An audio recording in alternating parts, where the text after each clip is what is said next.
The views and opinions expressed in this podcast are those of the individual guests.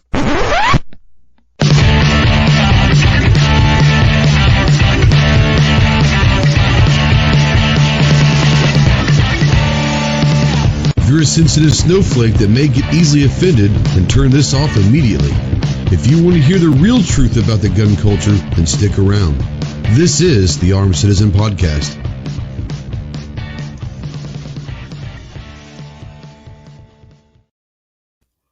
What is going on, my Go Squad? Welcome to the Armed Citizen Podcast Live. This is episode number 189. Today's date is Tuesday, April 20th, 2021. We are live as always on YouTube and over on Facebook. So if you're out there in the live chat, go ahead and please say something. We don't know that you're out there unless you do. If you're new to the channel, new to the show, new to the madness that is, let us know where you are and all of that, and we'll try to get you a shout out. If you have a question or a comment that you want answered or being read, if it's relevant to the conversation, go ahead and tag one of us that's in the panel, and we'll try to get that, like I said, relevant information asked and answered if we can answer it and all of that jazz. You can call. Yes, you can call into the show or text on the Ghost Tactical Hotline presented by our good friends Rod and Shelly Gates at theguncleaners.com. That number is 530-364-4678. If you're a veteran and you are in that darkness, in that hole, and you can't find that light or starting to question if there is light out there, first of all, please feel free to contact me, call me, text me, email me, whatever, 24/7. I can't give you medical advice, but I can probably be a decent ear and we can talk through some stuff. But if you are looking for a good place, we can go through our wristband there, support our veterans with a veteran crisis hotline. Remember two things. One, you're not alone. You got a lot of brothers and sisters out there that are willing to help and make sure that you understand the big picture here. Maybe you've lost track of that big picture. But two, the world is a much, much better place with you in it. So contact the Veteran Crisis Hotline, 1-800-273-8255. Once again, 1-800-273-8255, the Veteran Crisis Hotline. And we are spotlighting, as always, United States Marine Corps. So if you want to find out more information about what it takes to earn the title of United States Marine, visit the website, marines.com. And we are a proud member of the Self-Defense Radio Network out there. It's a great place for pro-gun, pro-freedom, pro-2A podcasts. A lot of your favorite podcasts are out there. So go visit selfdefenseradio.net. I almost got through with that without making any mistakes, but I'm just not quite smart enough to get all the way through. But it is what it is. Let's say hi to our quasi co-host here from the great state of Texas. Had a decent podcast today, kind of updating on the constitutional carry. Everyone kind of knows what's going on that in Texas. Hope that gets us. I think we'll talk about this, Clover, but we talked about this on the phone that I think that there's been 20 states, including Arkansas, that are now constitutional carry. Right. But if we could get like a state like Texas that's massive and all of that, that might be huge for the movement. We already know that even if Texas does do it, then regardless if we have the quote unquote the majority of states, we have definitely the majority of the land mass of America in constitutional carry. And does that send a message to Washington, you think? I think it can. I think more than anything, I mean, Texas tends to pride itself on leading the way in a lot of different things, and on constitutional carry, and let's face it, on Second Amendment rights in general. Do we have some perks that a lot of other states don't? Yeah, absolutely. Are we behind the curve on a lot of things? Yeah, absolutely. And I think that's more than anything where my thought process with all this is going is I don't care if Texas, gets out and actually leads the pack or not. But from a standpoint, from a lot of other states look to Texas. And so to bolster the morale, I think, to keep momentum moving forward, and make no mistake, the momentum that we've got with constitutional carry is unbelievable this session. And that's why I had to go live earlier and tell people to get out there and contact these yahoos and let them know, get this thing to the floor.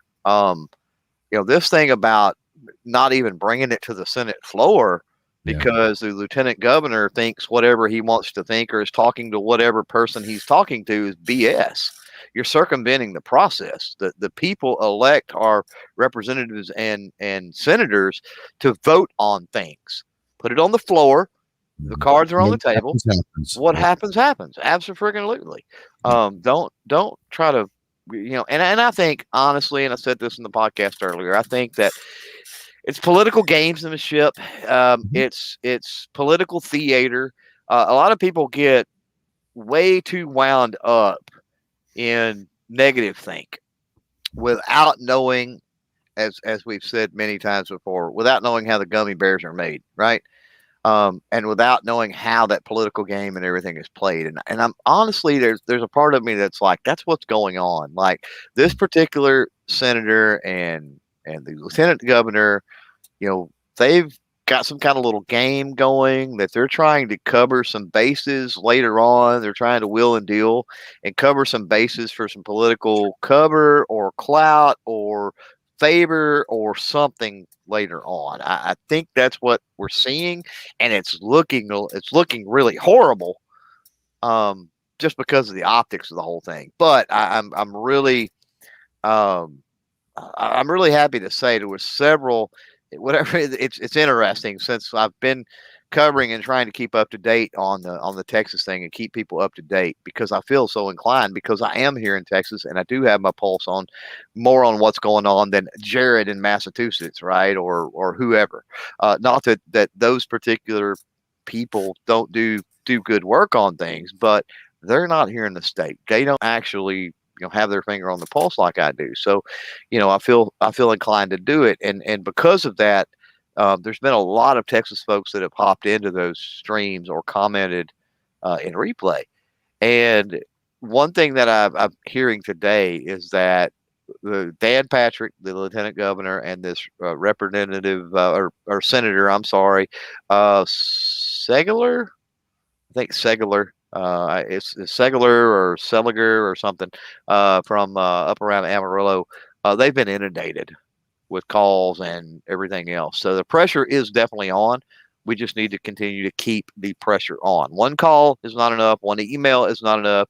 Continue to bug these folks every single solitary day. Call, ask for an update, any movement, anything going on. Why aren't you guys, make them explain it to you. Why aren't you guys moving on this? What's happening? What do we do to fix it? Ask the right questions. Just calling and saying, shall that be infringed? And calling and saying, if you don't pass this, I'm not going to vote for you. That's not enough. Actually engage with them and say, hey, where's this at? Where's the process? And listen to what they have to say and then counter that and go, okay, well, you say this is a problem. How do we fix that problem? Make them start giving you solutions, right? And that's going to give you an idea whether they genuinely want to move this thing forward or not. And I think for the most part, I don't think they can stop it. Like I said, with the momentum. I mean, they can, but it's going to be political suicide if they do. And I think they know that. Yeah, we're kind of facing a similar thing here in Arkansas with the Sovereignty Act, the 2A sanctuary that's passed the Senate and the House overwhelmingly. Right. And that's going through in Oklahoma. I think that's on the governor's desk in Oklahoma, and it's running through the courts here in Texas as well. Yeah, it's on the governor's desk now, and our governor came out yesterday and had made a statement that he questions whether or not it has teeth and how we'll be able to constitutionally do this stuff. Mm-hmm. And he's also getting pressure from a lot of the law enforcement, especially the state police. The director of the state police come out against it because, and I get where they're coming from. He's saying that we have to, as law enforcement, we have to be able to work with federal agencies. We have to have a back and forth. We have to utilize them. And so I called my buddy, Sheriff Brown, and I was talking with him about it. And he's been one of the few people that have, even though the Sheriff's Association said we're not for it necessarily, he's come out and said, he actually even testified at the Senate hearings and was like, guys, basically what it is we're not saying that the ATF or the feds can't come into our state and enforce whatever laws they want. It's just saying that we're not going to help them. Yep, we're not going to devote And state resources to that. that's right. Correct. And, Yeah. and a lot of it, what's happening is Well, a lot of otherwise there could be some obstruction, right, going on. So, yeah. Said a lot of the worries that a lot of people are having is federal funding. mhm. I get that side of things, and I do. I get that side of things, but I think what's probably going to happen is I don't think the governor will veto it for two reasons. One, he vetoed something about 2 weeks ago, and it was overwhelmingly overturned. So I don't think he wants to be on the wrong side of two straight vetoes. That makes his political clout, if he does think about running for Senate or something down the road, his political clout is there's definitely going to be some chinks in the armor if two straight vetoes get overturned.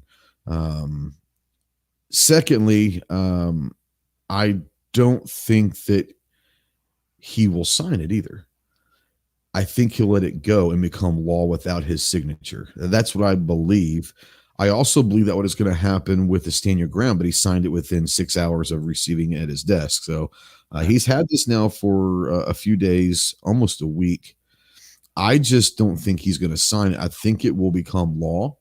I don't think it'll become law with his signature. I don't think he's going to veto it because he knows that the numbers are there easily.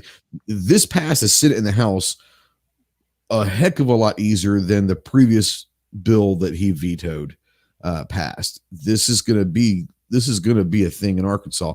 But when it comes down to the 2A sanctuary, I get there's a lot of people that are going to say, no matter what state you are, there's a lot of people that will say, well, it doesn't hold any teeth. It doesn't hold any teeth. And to a certain extent, it doesn't.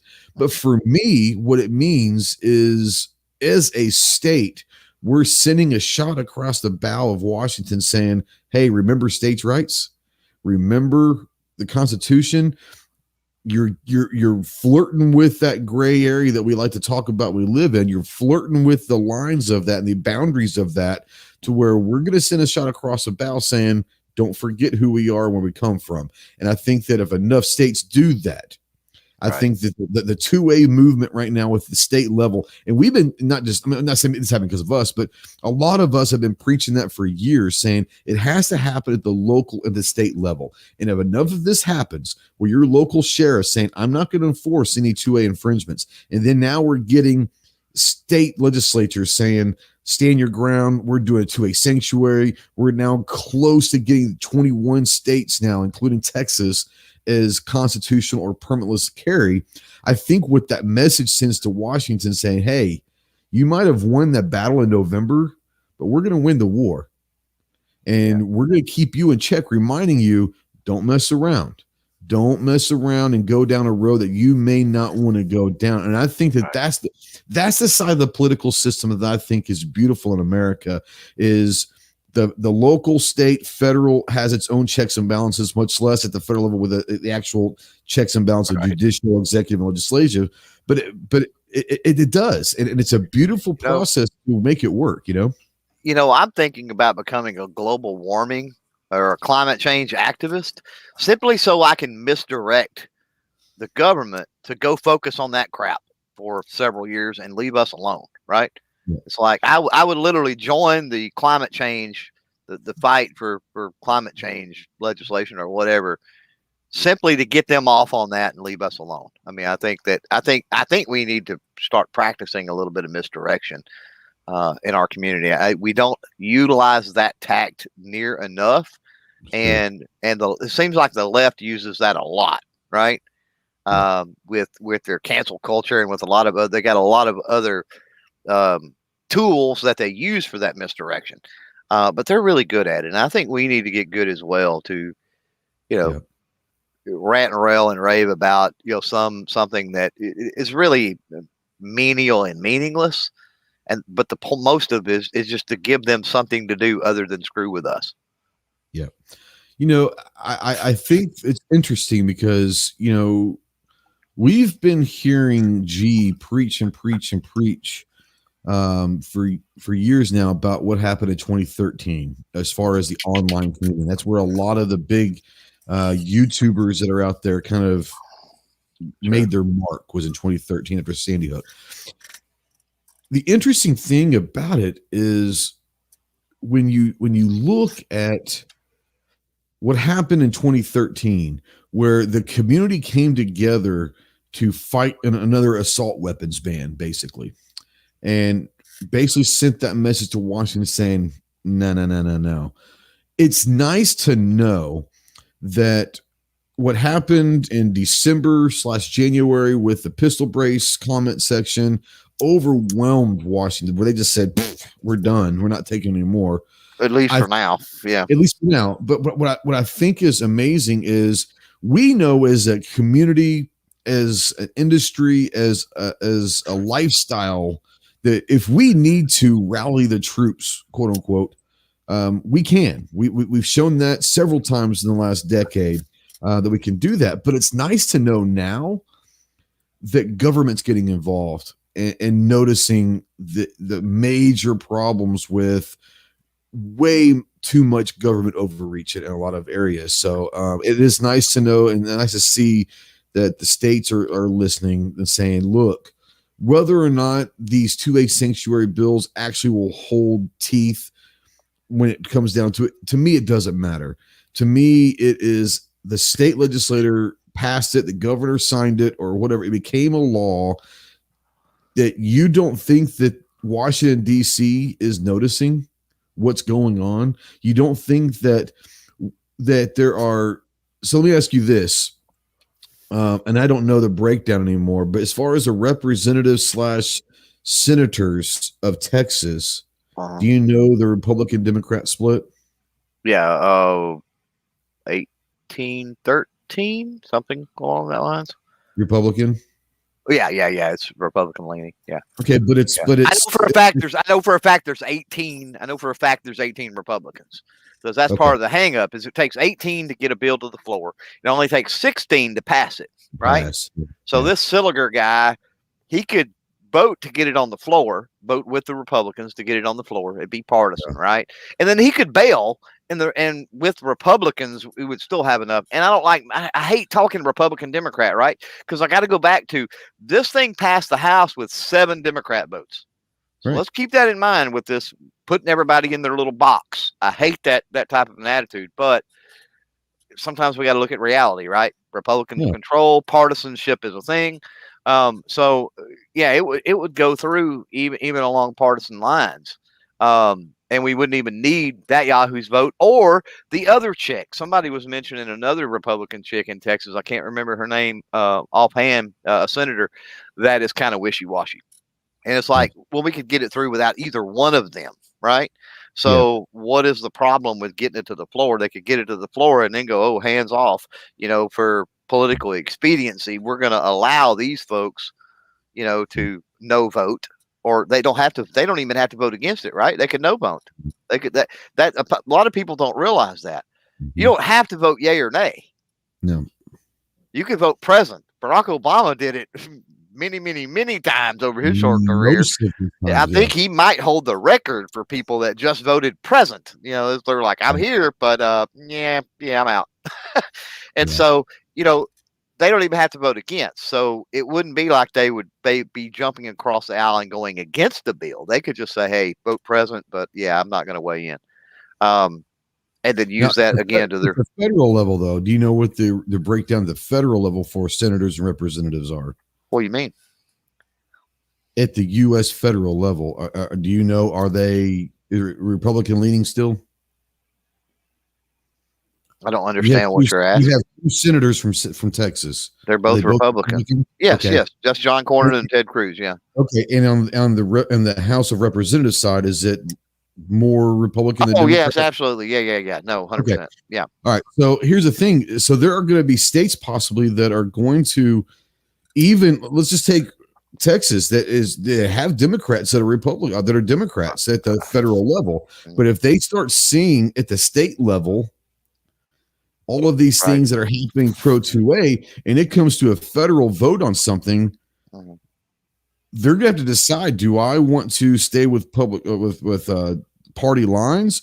I'm seeing a shift in my state that is very much pro-gun. Do I want to take the risk that at the midterms I might not get elected strictly on voting against this Right. bill at the federal level. So the state does really, and people don't realize the state politics does affect the federal level big time. More so, I would guess, because this is the idea of the blue wave, right? People look at the Beto, Beto Cruz, just that one election, and it's a blue wave, you know, and that's a federal level election.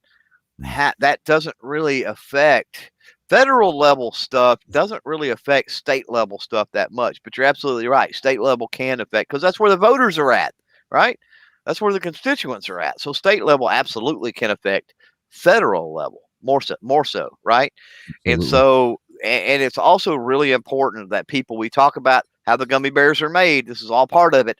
You need to understand that the federal government is different in the way that it operates, what it controls, what it can do, what it can't do, and how easy or difficult it is to shift that balance of power, much different than a state level. And then when you get on a state level, even, you've got to start looking at the demographics. You got to start looking at the size and the area of the state. You got to look at how the districts are broken down. There's a lot of nasty in the way the gummy bears are made.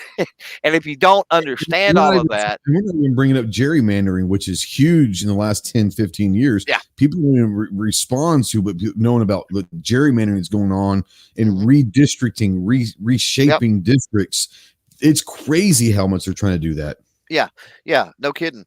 And people need to be aware of all of those different aspects. And I get it, man. People work, they got whatever T-ball game they got to go to, and all this other stuff. I get it, but if you can't be involved, if you can't learn all of the ins and outs of civics, and all of this other thing, how government operates, and all those other things, and by all means, please try to find a source for your information from somebody that does understand and is a student of that and knows how all of that works, so that you're getting accurate information. These pundits on the nightly news, the mainstream media, they don't have a freaking clue. The vast majority of them. And the vast majority, sadly, of people that turn on a camera or a microphone in the online world don't have a clue either, unfortunately. Right. Quick shout out to regular gun guy, R-double-G. He has started he's been going live a lot, but he's going to start kind of doing like a show. Reached out and asked me to be on. So I will be on with him Friday night. Sorry, nice. Gary. Nice. It is what it is. But Friday night at 8 p.m. Central, I'll be on with R-double-G over there. So I crashed one here a few nights ago or something like that. He threw the link out in the chat, which you don't do, by the way. Well, he'll learn. And I jumped in and crashed for a little while. It was fun. Yeah. Mandatory care out there since $3 super chat. Thank you very much. Keep fighting. As you guys know, we don't ask for them, but all super chats do go to send care packages to our troops downrange and overseas. So thank you for that. That will go to that as well. Mr. FNH out there thought we were talking about something fun like shooting. We're getting there. We are. It's just one of those where politics is kind of going strong right now. So it's kind of exciting because for the first time in a long time, I feel confident that at the state level, people are starting to get awakened a little bit and starting to realize how big federal government has gotten and is continuing to try to get. And we need to make sure that we don't let that get as big as they want, because at that point it's over. So, yeah. Well, I think, and you mentioned this too, when we were covering the House floor debates, and Schaefer was up there just knocking them out of the park left and right. You mentioned about your political career and some of these people moving up the chain, right? So maybe you see a Representative Schaefer become a Senator Schaefer for Texas later on, maybe President Schaefer for that matter. You never know. So a lot of the rock stars that are doing, and I don't want to give them too much clout, but even like the Democrat lady, right? That Miss T, I guess they called her, that put in that great amendment, right? And she was a Democrat. We need to be able to. We definitely all those records. we definitely don't want to put politicians and representatives of the people up on a unobtainable pedestal, right? We don't want to call them our leaders, and sometimes we accidentally say that. I get it, but they're not, and so we don't need to do that. But at the same time, when they do something good, we need to say good job and pat them on the back and say you did well, regardless of what side of the aisle they're on. And when they do something bad, we need to hold their feet to the fire, right? It's for me, it's a two-way street. And so I'm not saying rock star in the sense of all politicians are awesome, but if you got somebody that's really doing a bang up job with liberty and freedom and getting things through in your state, what's interesting is going to be to see how they potentially move up that political chain later on and what they're able to do.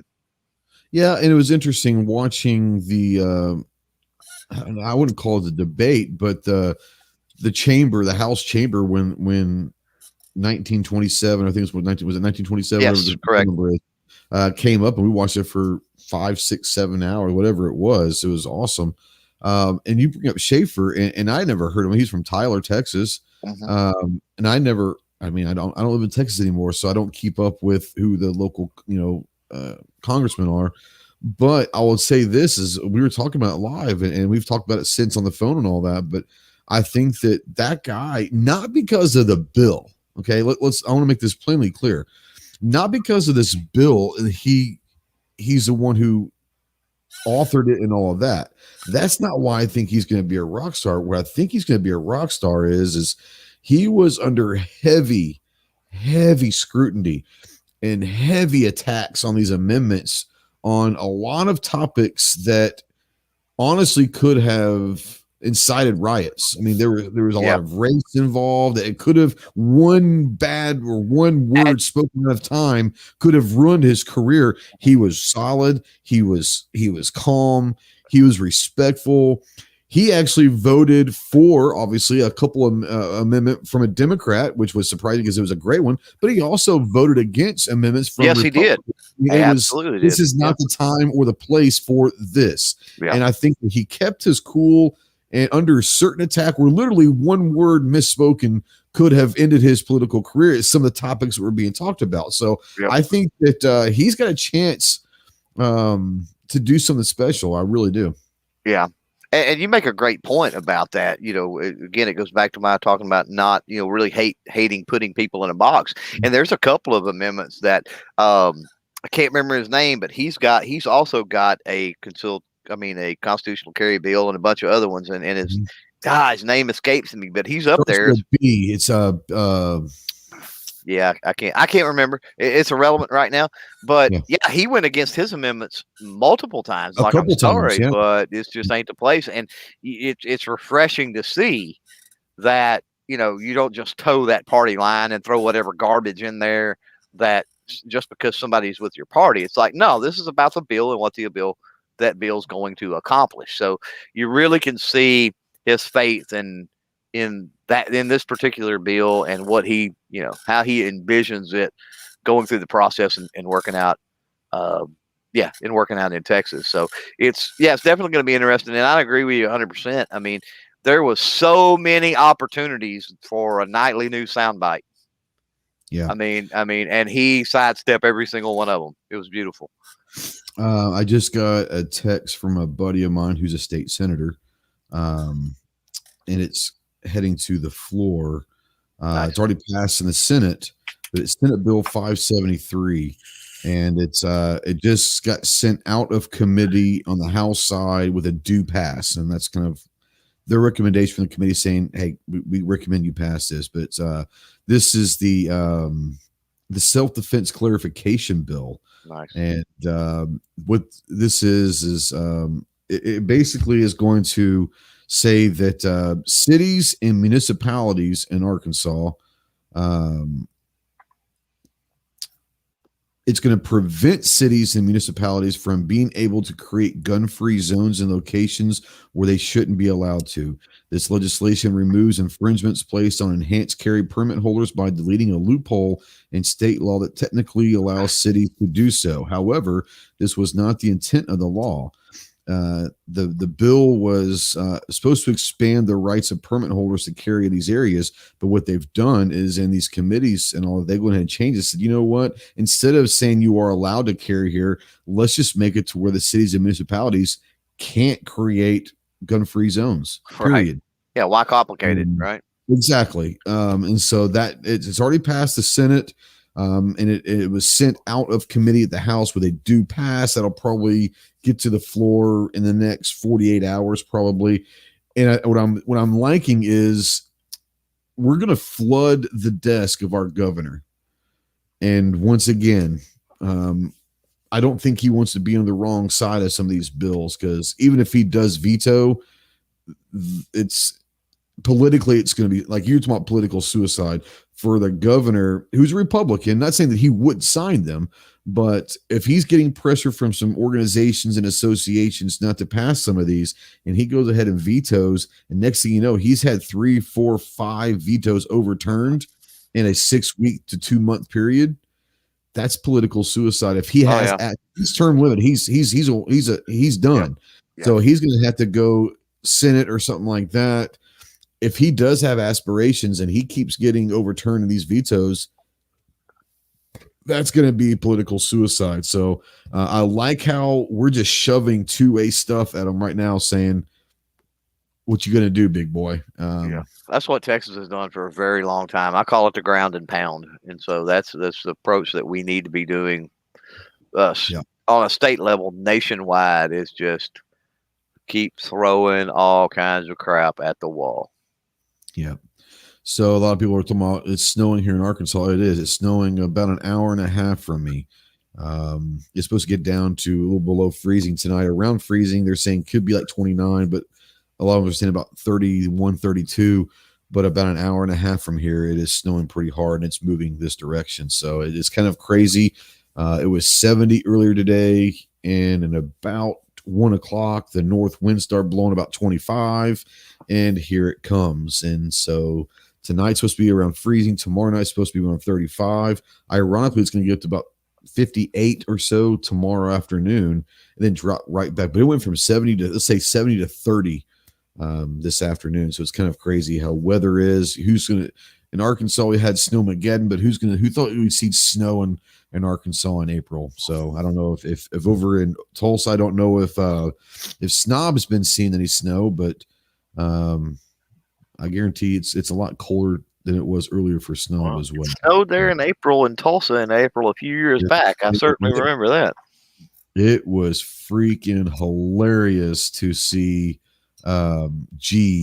He was not a happy camper when he stepped out of that van that morning, and because it was snow everywhere the day before, and all of a sudden it snowed, and he's like, "What in the?" It was that made the trip worthwhile right there. Hell, it could have snowed Friday night when we were there last couple weeks ago. How cold it got Friday night. It did. It was cold that night. Yeah. So we are going to get actually in. We spend the first half hour of this talking 2A politics, which is great, and all of that. What I do want to mention real quick is I want to try to start doing something. I don't want you to follow me on Twitter because I don't do Twitter. Right. I think that is the weirdest place on earth, and the only reason that I have a presence on Twitter is my Facebook, my YouTube videos, and my Instagrams automatically get posted over to Twitter. So anything that you see me do on Twitter is not me actually on Twitter. That being said, I did go there because I was scrolling through my phone. I had like 73 notifications on Twitter. Like, holy hell.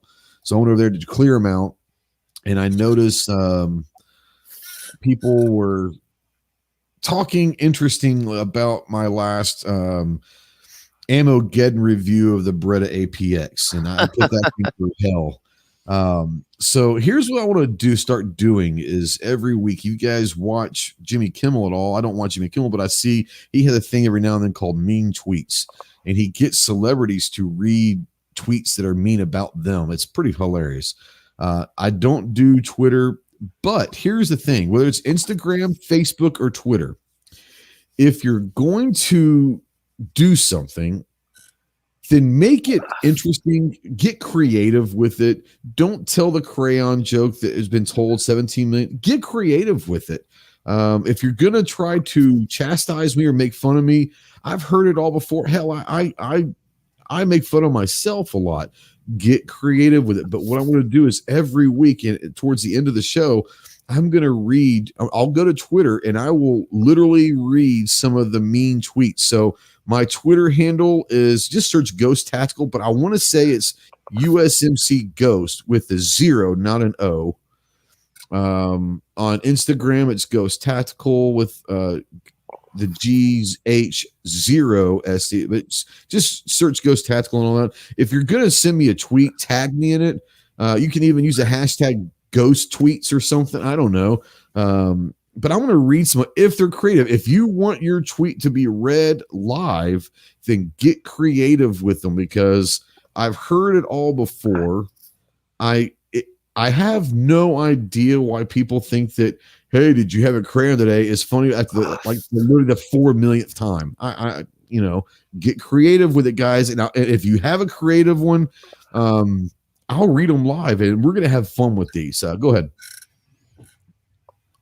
Oh, I agree. And the short jokes. It's like, really? The short jokes. I mean, hell, I tell people all the time I have to repel from my fucking vehicle every day. So I mean, really, bring it on. I haven't heard short jokes my entire life. I was like, come on. Yeah. So I'm gonna start doing if throughout the week.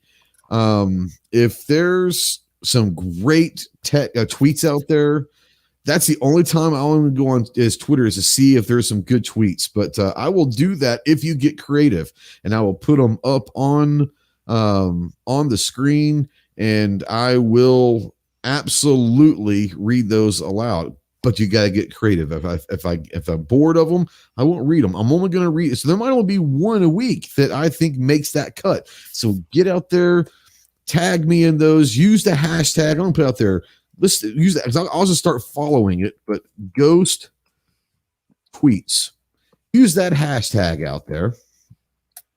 And I'll just follow that hashtag as well. But get creative with it. Because if I'm going to waste my time on Twitter, at least make it worth my while. So there you go. There's my little thing. We will also, I want to announce also, we will not have a show next week. Next Tuesday is my 25th wedding anniversary. So no offense, guys. I'm going to go spend it with my family. So we will not have a show next week. So that gives you 2 weeks now to get creative. I might even go there tonight before we get out of here and read some if there's anyone out there. But yeah, look, I'm to the point where I get bored. No offense. I love you guys, but you got to step up your damn games. It's not worth reading some of this stuff. Because it's old. It was funny the first 3,000 times, but step up your game, get creative, have some fun with it. I promise you're not going to piss me off. You're not. I don't get pissed very easily. Clover's witnessed me being pissed, but that doesn't happen very often. So once. I've only seen it once. Yeah. I won't forget it. No, you probably won't. But yeah, it's one of those things where get creative. You're not going to piss me off. I want you to try to piss me off. That's the whole point. I want you to go. Now you don't. I'll say this: don't bring my family into things. Don't bring. I would say don't bring veteran stuff into it unless you're a veteran yourself. And I know that you're a veteran. But yeah, just there are certain things I think we all know not to touch certain things. That's a no-no. But see, like this, like Pat right here, he's trying. I get it. Why did the Marine cross the road? I don't know why. Because there was a box of crayons on the side. It's a dad joke. Yeah. At least he's trying. Okay. At least he's trying. You got to step your game up, Pat. That's elementary at best, but you're trying. I like that. 223 DMR says, you're so short you climbed up on a penny and fell off and broke your leg. See, he's trying. I'm okay with that. Elder says he's going to win every week, and we might have to come up with like a sticker or a prize pack or something for the best tweet of the week or something. I mean, we'll make this something. I have no problem with that. I can send a sticker or send something to somebody for every week where they have. I mean, let's if we're going to have it, let's do it. But Elder thinks he's going to win every week because he's a sultan of sarcasm. Rich White says his 27th was yesterday. Congratulations. Yours was not too long ago, was it not? No, yeah, mine's in July, end of July. Yeah. So yeah, it's been a while. In fact, it's coming back around again. Yeah. 25 Trey. Hey, I appreciate it, but my name is not spelled like an ashtray. Right. Or ice tray. Or dinner tray. Trey. It's Trey. It's when the whole Ice Cube, Ice T was going strong and all that, I was like, if I was gonna become a rapper, I'd be Ice Trey. Mm-hmm. So yeah. Yep. Yeah. Family is off limits. Yeah, you miss my family, and you're gonna see the bad side of me. And I don't think anyone out there would do that because you guys are awesome. But there are lines, just don't cross them. Because you don't. I promise you don't. The old David Banner. You don't want to see me angry. I'm not pretty when I'm not pretty anyways, but I really am not pretty when I'm mad. It takes a while to get me to that point, but if you go with my family, we're gonna go there quickly, and you won't enjoy it. I promise you. I won't enjoy it. Said David Banner. I thought Bruce Banner. I was like Hulk smash. What did I say? You said David Banner, and I said when you said that, I thought Bruce Banner, and I thought Hulk smash. You got so mad, that it was like Hulk smash. Did I say David Banner? You did say David Banner. What did you mean? David Banner? Huh? Who the hell is David Banner? That's what you said. Did I say David Banner? I don't know. I was Bruce Banner, the Incredible Hulk. You don't want to see me when I'm angry. Oh, so you did mean Bruce Banner? Okay. Yeah. Did I not say Bruce? No, I don't think you did. But who's David Banner? I don't know, but that could have swore that's what you said. But I don't know. Once again, not very smart. I'm not the sharpest crayon. It's live TV. We'll figure it out in replay. But yeah. If you're ever curious, the vast majority of Marvel characters, their first name and last name are the same letter. So. Yeah. All right. So let's actually get into 42 minutes into this. How many Marines did it take to screw in a light bulb? None. They're all wearing nods. I like that. Now that one's pretty salty right there. I like that. We don't like light. We like working in the darkness. Interesting. I like that, Pat. Way to step up your games quickly, my man. Good job. It is what it is. All right. So I was in, I want to say it was, I'm not going to name which one it is, but it was I'm in a bunch of Facebook groups that has to do with concealed carry, firearms enthusiasts, just all sorts of firearm groups on Facebook, and some were pretty good. But David Banner's a rapper. I don't know. But anyways, a question came up, and I don't know if this person was like, it was their first gun or it was just a new gun. They didn't say, it says, just got a gun. What should I do first? I read it as if maybe they're new. This is their very first gun. They went out and bought a gun. Hey, I don't know what to do with it. So we're going to talk a little, because I thought that was interesting. So I put up a poll, and let's go check this poll real quick.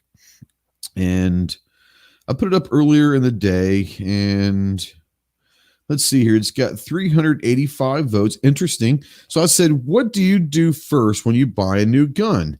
Buy a holster, shoot it, clean it, or take a pic for Instagram? Yes, that's a thing. Right now, shoot it leads at 40%.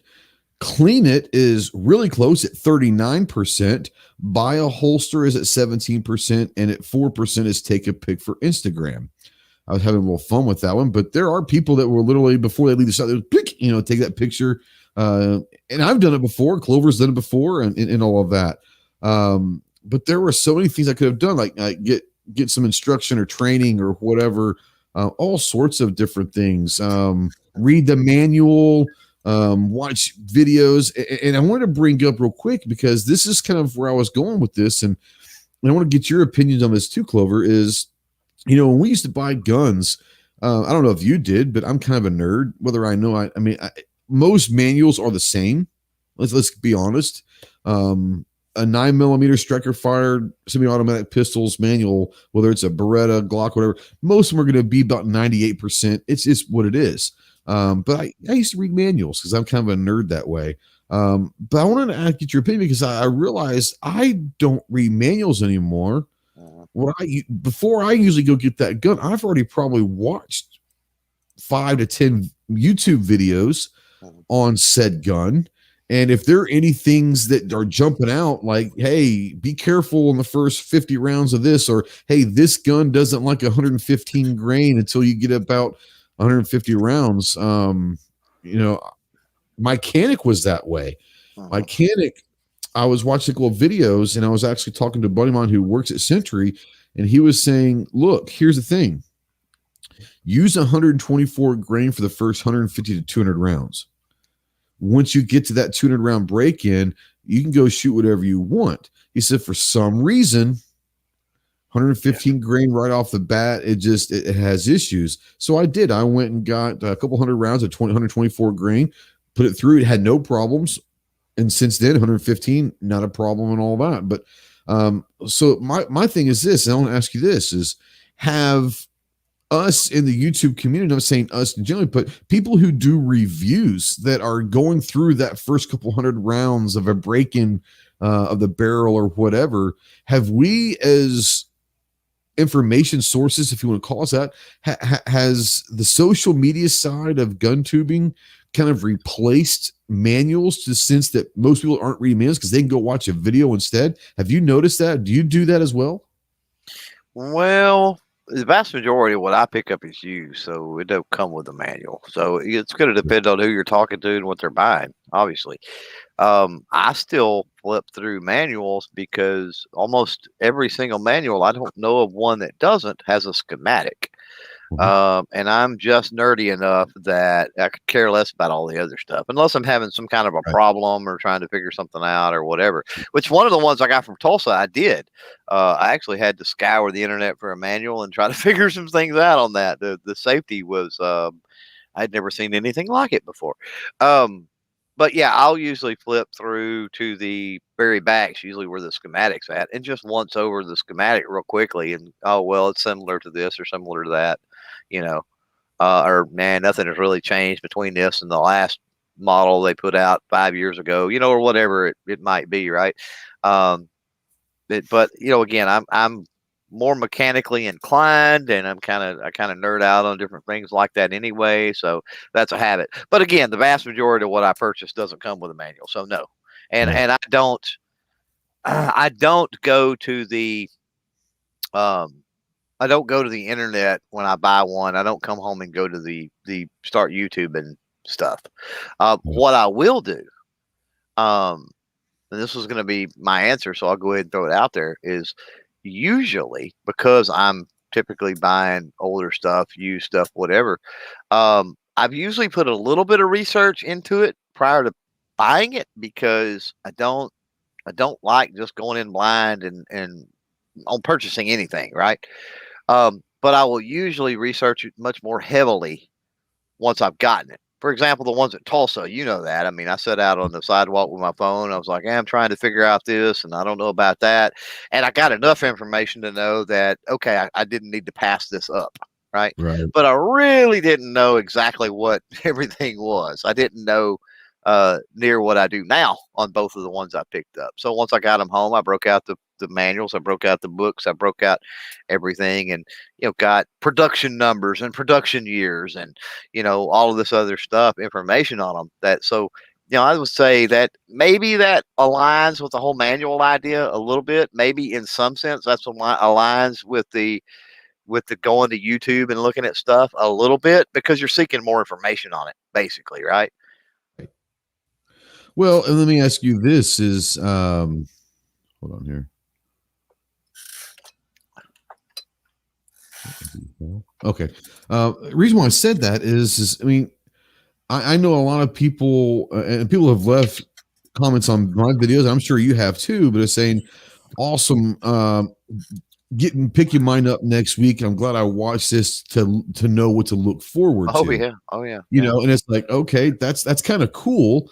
But once again, it's interesting to me that people are going on here, but I get it. We're a visual species. We like seeing stuff visually, so it makes sense that if you could watch a video on something telling you what to look for and on all of that, then maybe that's not a bad thing that we're. So my question is this: is do you think that as creators we have a responsibility when we're doing? Because I never really thought about that side of things, and I started thinking, well, man, do we have a responsibility when we do a review of video to think in a sense of we might be used as the manual for that said firearm? And I don't know, I haven't really thought about it until then, but I was like, man, that could be interesting. What do you think about that? You know, that all goes into what is the actual context of the video itself, right? So, you know, what are you doing? I mean, obviously, if you're doing a nothing fancy suit type situation, that could be pretty much used as a manual, right? And 45-minute videos in depth as both of those seem to get. You know, if it's just something where, you know, it's a quick review, um, you know, especially in light of the ammo situation and everything right now, um, you know, and you're trying to get around some of the YouTube policies and some different things like that, which, you know, you can't really field strip, you can't really show some of that stuff. So again, it goes back to the context of video. What drives me insane, and I don't want to get this off topic, but you said earlier that if we got off topic, that was fine. Yeah, absolutely. What drives me insane is when I get a comment on a video and the context of that video has just completely flew over the top of their head. And it's like, that gun, you know, an accuracy battle, right? I've got quite a few accuracy battles on the channel. The point of those accuracy battles is to show that modern firearms pretty much are, one is not really any better than the other. It's what you like, it's what you prefer, it's what fits your hand the best. There's so many variables involved in that it's more about, I'm going to showcase two guns, and the way I'm going to showcase this is I'm going to spice it up, and it's going to be an accuracy battle. Well, it's not really about which one wins. It's just about, you get to actually see both of them and kind of the groups they shoot side by side. And then maybe that helps you decide if you're tossing up between one or the other in your mind. I'm going to purchase one or the other. It'll give you a better idea of which one you might want.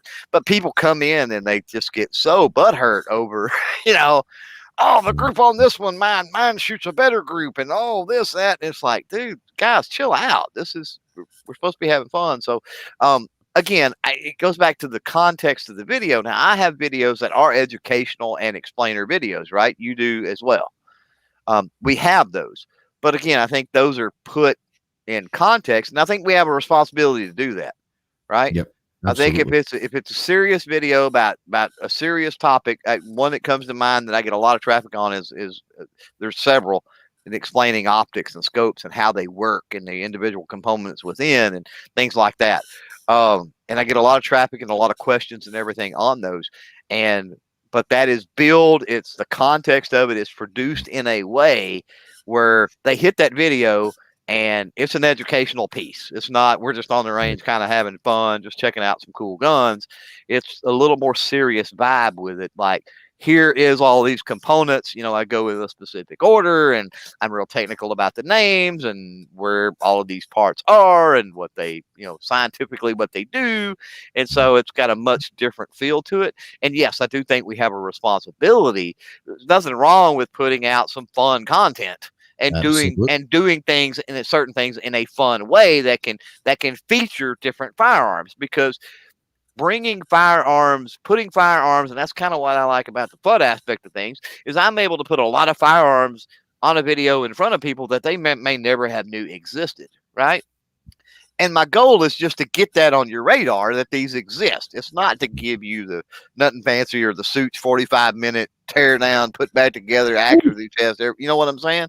It's not for that. It's just awareness. That's all I want is, hey, this is pretty cool. Here it is. Here it's on your radar. Look up more information. Go find the suits video on it, right? If you want to know more. But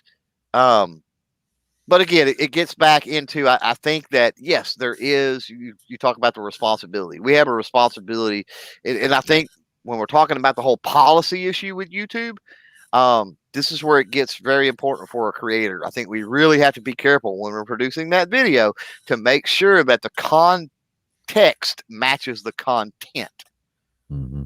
Because we do have a responsibility when we're putting information out there, especially people that may be new firearm owners, right?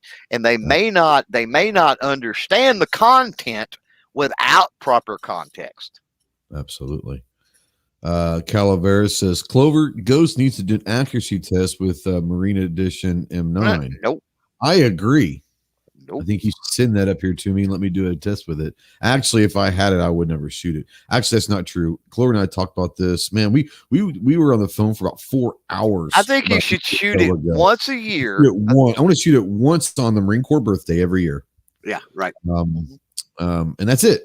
That's what I would do. One round. Film it. Film it. That way it's documented. Clean it meticulously after it's done. Yep. Absolutely. And that way you got documentation each year. That way, if you did go to sell it later on, you could verify that, hey, it has only been once a year for X amount of years. Yeah. And I would ever sell it. Well, I wouldn't say that because, I would sell this one, but the price, there is a price tag on it. So I wouldn't go that far. Okay. So let me at least verify this from you. Would you at least give me? We're having a verbal contract here, so we'll have witnesses. Would you at least give me the right of first refusal if you ever decide to sell it? Yeah, if I ever decided to sell it, I would definitely. You would be the first one that I called, without a doubt. And if I say, dude, I ain't gonna pay you. No, yeah, you're top of the list. Yeah, you're top of the list. But that's what I'm saying. I haven't sold it because if I did sell it, it would be an obscene amount of money. And you understand why, right? You've been on this journey with me, and you know how rare those are, especially unfired. For 4 or 5 years, and have found two. Well, I know too because I've been looking for one of them were for sale. They were already they're looking like high-end auctions, And a lot of folks don't know this, but I want the Army version. So if anybody runs across an unfired Army version, same exact condition as my Marine Corps, let me know. Then I'm in. I mean, I would do a straight up trade. Because I'm trying to. I can't. I've been able to find several Army ones, but they've been fired, unfortunately. Yeah. I don't understand. I don't understand why people. And I do, because when I bought this one, it was no more expensive than a regular M9. Yeah. That's what was so crazy about it. So I understand why people bought them and took them out and shot them. I get it. Right. Yep.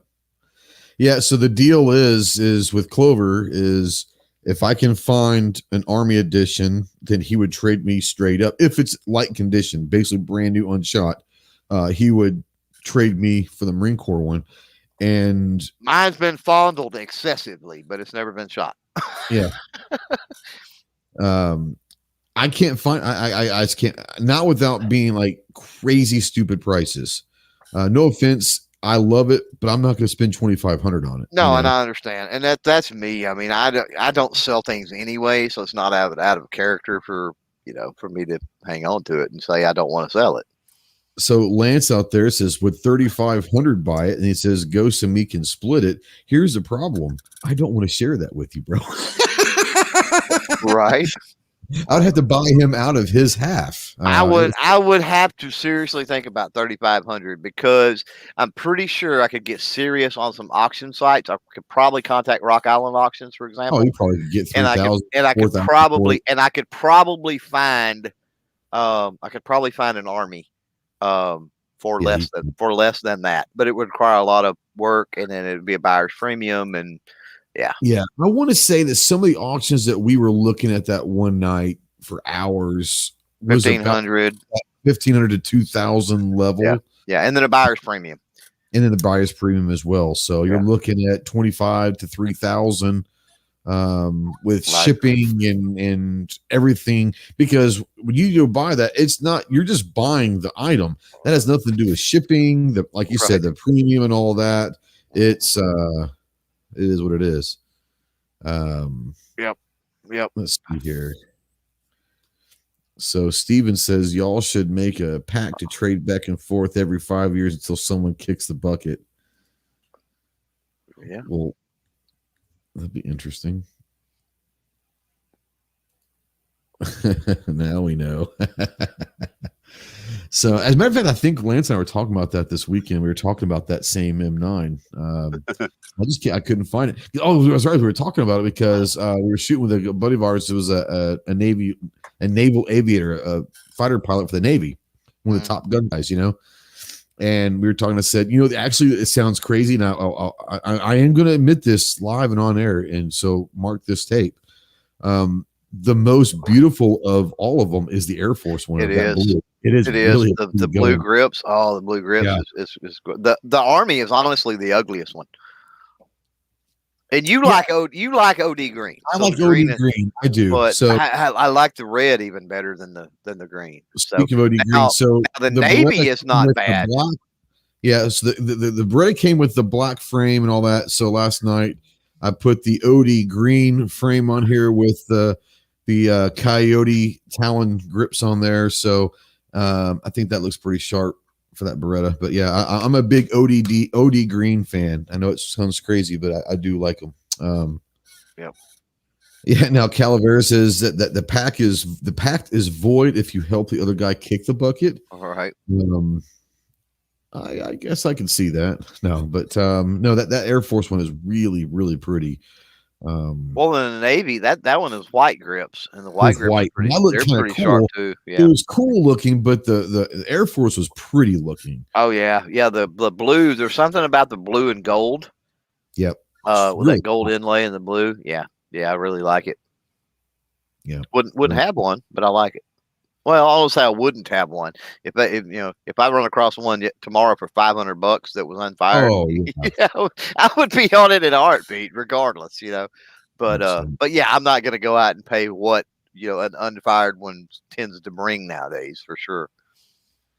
Calavera says handling a firearm on a stream is a no. Hey, that wasn't an airsoft. I'm just saying, he never did say. He hasn't said what that was, and you can't tell. Can't tell. This is. Can't tell by looking. This is a BB gun. I'm holding the Smith & Wesson M&P right now in my hand from Umarex. That's I guarantee you on a camera you can't tell the difference. So I'm just putting that out there for the YouTube overlords that are watching. How do you know? Yep. Yeah, all of these are airsoft BB guns. They're not real. Yeah, exactly. Yeah, we just cosplay around here. That's right. Wow. Obviously, you got your cosplay costume behind you on the dummy over there. We do. Yeah, absolutely. So, there it is. That's my Heartbreak Ridge outfit. Mm-hmm. So yeah. Right. All right. So let's kind of. So I'm gonna ask. I know we've got going off the rails, but I looked at your dummy, thought about your plate carrier. So your little flip down phone thing. Yeah, right here. You still liking that? I am. It's right here. I'm liking it for different reasons than I actually thought that I was going to like it. Yeah. I like it because you can put your phone, and if you're out doing something, you don't have to have it in your pocket. It's easy access, not a problem. Yeah. But honestly, you can film like your camera.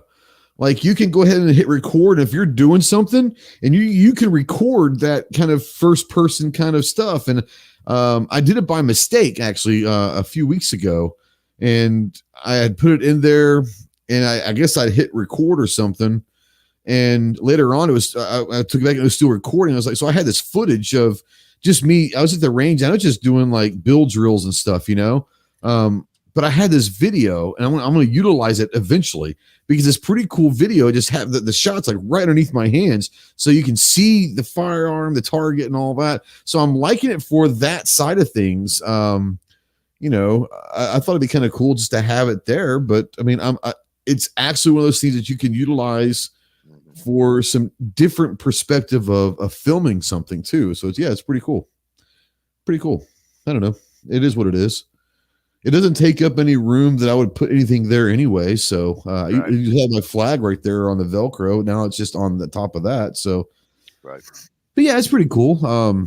Yeah, it's from what's it called? What's a Juggernaut case? Juggernaut case. Juggernaut. Yeah, and I've got it for a mount they sent for the vehicle as well. So I've got a thing that this case right here. It's called a Juggernaut Impact case. But this case is pretty damn sturdy and durable and all that. But it clips into this, it clips into that. Yeah, so far I'm very pleased with it. I mean, I don't know if I'd buy it or not. It's like $250, but yeah, I'm happy with it. I'd say what also I'm happy with.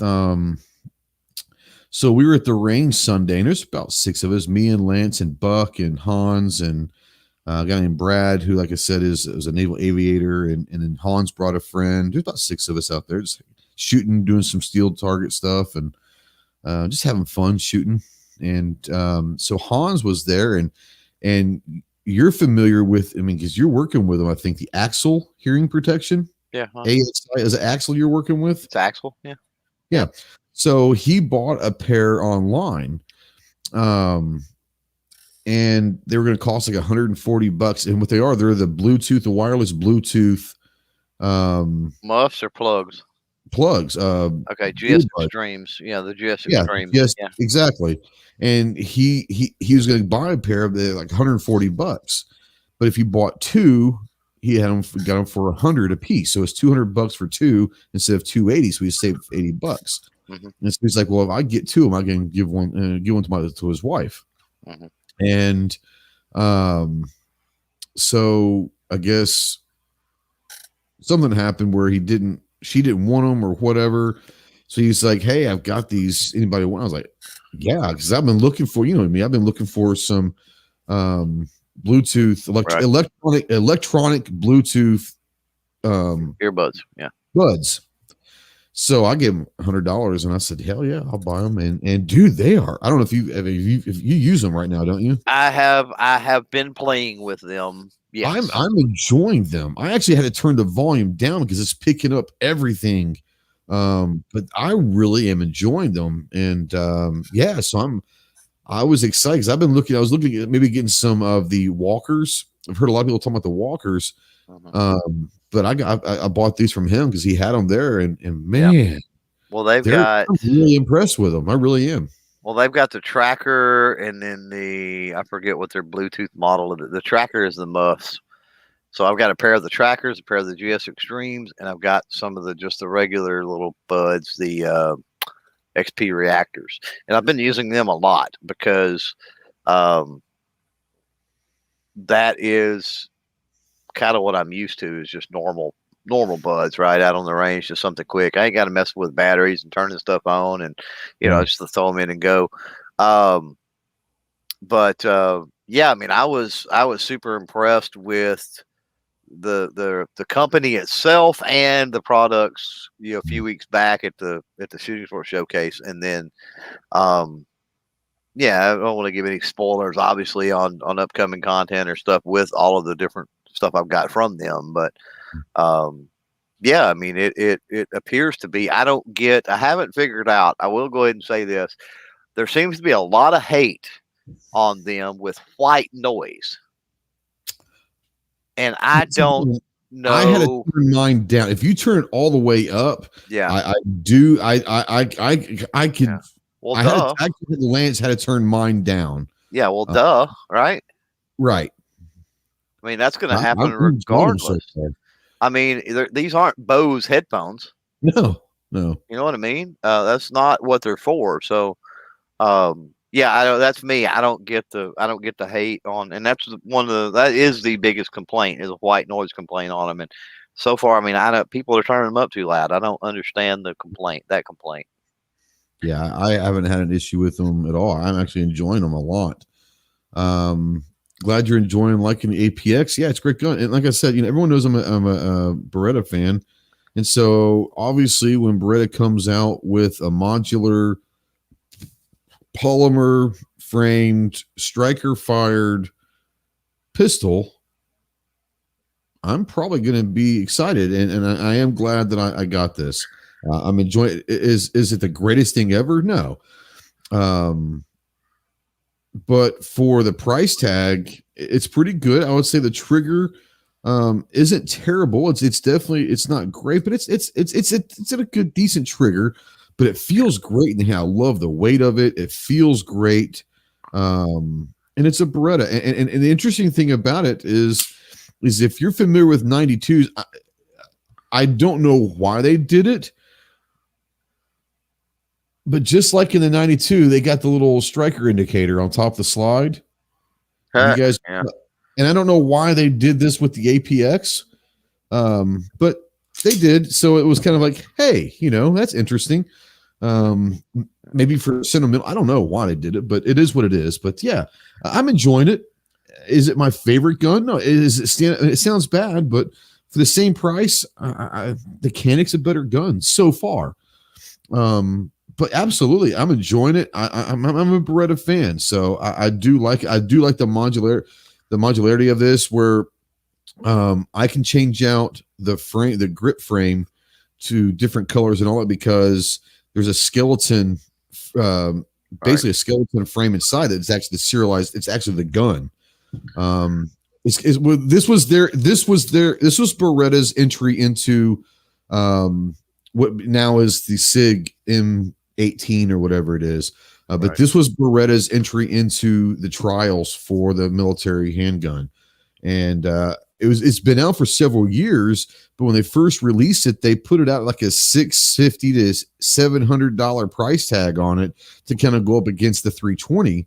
And it didn't do very well. Then they dropped it down to that $350 to $400 price tag, and it's just gone ballistic. And I'm glad it's a great gun. Is it a great gun for 650, 700? No. Is it a great gun for 350 to 400? Yeah, I would say it's a great gun for 350 to 400. It's going to be in that same is that the Canic, the price range, the Canic and all that. I still take the Canic over this simply because of the trigger. I think that this is equally as good of a gun as the Canic, but that Canic trigger sets it apart. This is a very average trigger. Interesting thing about it is there's no reset. Basically, when the reset is the wall. So it's what it is. That's weird. It is weird, but it is what it is. But yeah, it's a great. I'm enjoying it. Go ahead. I was just gonna say, shout out to Stan and SS Pond, by the way. Oh, is he out there? He was earlier. Yeah. Oh, yes. So I got this, in case you didn't know. We were in Tulsa, and this was the gun that I was going to be trying to get, and couldn't find one that was decent price or anything like that. We go to dinner Saturday night, Texas Roadhouse. All of us, a bunch of us there. Stan was sitting next to me, and we were talking about it. And he goes, "I think I've got one." He says out there, "Hey, what's up, Stan? I'm sorry, I didn't see you out there, brother." But I think I've got one. I got a few of them in. I think I might have one left. When I get back in town, I'll let you know. And like the next day or whatever, I get a text. Got this here. Here's a price. And I'm like, done, sold. And a few days later, it shows up at my gun shop here. And so thanks to Stan out there, because it was awesome. So if you guys need something and you can't find your local gun shop, hold a Stan first before you go online. Stan might have it, and if he doesn't, then go online or somewhere. But yeah, Stan was, like I said, he took care of it, ran my credit card right there, and boom, out the door. I've had and all that. I've had buddies, since all the crazy started. I've had several buddies looking for stuff, and I always remember Stan and give Stan a call just in case. And he's always tried, but in this type of climate, it doesn't matter what kind of dealer you are, how big of a dealer you are, or anything else. You kind of get what you get, And unfortunately, he never could get a bead on anything that they wanted. But yeah, I always think of Stan and remember to give him a shout if there's something that somebody needs. Me, I'm an opportunistic buyer. Most people know that. So, I don't get crazy excited and have to have the newest shiniest trinket. So I don't suffer from as much as other people in times like right now. The tactical flu. You don't suffer from the tactical flu. You're I immune guess to the. that's what you could call it. However, I did finally get all of my stuff to cast and load my 4440. Oh, You you seen got the that, right? dying too? I got the mold, the dyes, and the sizer and the I know that they spray were paint. all in order. I wasn't sure if they all came in They're yet. all here now. Yep, There yep, you go. yep. And of Oh, you course, I got got dyes last week, didn't you? So the mold did come in? yeah, yep, Good. yep. Nice. So I've got Yeah, everything. the dyes were there waiting on you when you came home from Tulsa, were they not? Yes, they were. They came in Saturday. Interestingly enough, they came in Saturday while I was at Tulsa, I think. And then the mold came in yesterday. I think it came in yesterday. The mold did. So it's about a week behind. But I mean, and thankfully I've already got, I've lived through crap like this before. So I've got primers and powder and that sort of stuff. And then brass, I've got 100 rounds that came with the revolver when I bought it, and then I picked up another 100 in Tulsa. So time I shoot that, I've got 200 rounds, and I don't ever foresee more than. I mean, who needs more than 200 rounds of 4440, right? And that brass could be used It'll last forever. It'll last a lifetime. forever. I mean, you can reload that nearly an unlimited amount of time. Right. It's infinity, almost through a revolver. Yeah. That cowboy loads, what I'm going to be doing, infinity. I mean, it'll years and years and years. It'll last. Rich says, Clover, the May lawn chair pop has to be that 4440. Well, whenever he gets it loaded, will be the 44. Well, here's the thing with the lawn chair pops, folks. And Rich is a really good advocate for that. Rich needs to lobby the other Patreon folks to make sure that happens, because it's out of my hands. All I do, I put the poll up. You guys vote over there. So, all I can do is put it up. And I think I've put it up before. I think I've put it up since I've bought it. I think I have. I don't remember the 4440 being up, but I might have missed it. I don't know. But now that I got ammo and I've got a way to cast and reload more ammo, yeah, we may see an appearance in the poll for May. Thanks, Rich. By the way, how many damn times has Rich won steel from you? At least like 8? This month was twice that I know of. Yeah. That I know of. I could look that up. It don't take but a second. No, but just twice that I know of. You got me curious now, though. He's always winning something somewhere. Stan says we're in the situation where distributors are going to call and tell you what's available, what they have in stock. You don't get to order anything in, and that's the way my local gun shop is as well. And I was talking with Ben because I had called Ben right before I went to Tulsa, and I sent a text and I said, "Hey, do you ever see any APXs come in?" And he was like, "No, and I can't get it." I said, all right. And so I want to give him first chance. I want to give my business to him if at all possible. And so when it came in, there was a guy in there, and he was just a guy in the shop. And he was like, I was doing my paperwork and all that. And he was like, why don't you buy that here? And Ben was real quick, was like, because we're friends. He's already sent me a text asking, not only do I have one, can I get one? And I told him no and no. So he's given me the first opportunity to do business with him. Now he's going to go find it where he can find it. But he was like, oh, why are you ordering from somewhere else and have it shipped to you? That's kind of a slap in the face. And I was like, the hell are you, first of all? And Ben was like, no, I mean, and I do. And we all try to, but even the local gun shops have to know that they're being put behind an 8-ball right now. Not only can they not get certain things, but if they do, they're paying more for them now than they normally would. And then, so you can go find them online for cheaper. It is what it is. I mean, we're all going to be consumers. We're going to all be part of the machine. And I think even Stan would know that if someone that is a regular at his shop, orders something online and gets it sent to him and all of that, it's not a slap in the face. It's not personal. It's like, look, you either can't get it or you've got it priced $150 more than I can get it online. That's just, it is what it is type thing. But I think even, most of the gun shops know that, especially right now, like Stan says, it's a weird situation right now. Like my local gun shop can get basically two things and two things only. He can get Smith & Wesson revolvers or Glocks. That's it. That's it. Right. And he goes through, I think, Mid-South, and I don't know if that's just the allotment that they're giving him, but that's the only thing we see in his shop right now are Smith & Wesson revolvers and Glocks, except for maybe like pawns or trade-ins or whatever. But like new stuff, it's really strange because that's all he can get. So he's not going to say no to those, Mm-hmm. But it's definitely weird. Yeah, Rich says he's won 3 times, and I have verified that. So, Steven wants to know how much does a 44-40 go for per round right now? In normal times, I can't say now. 44-40 is one of those, and it's fairly hard to find even in good times, right? Mm-hmm. Just because they don't produce a lot of it, and that's why I wanted the stuff to cast and load.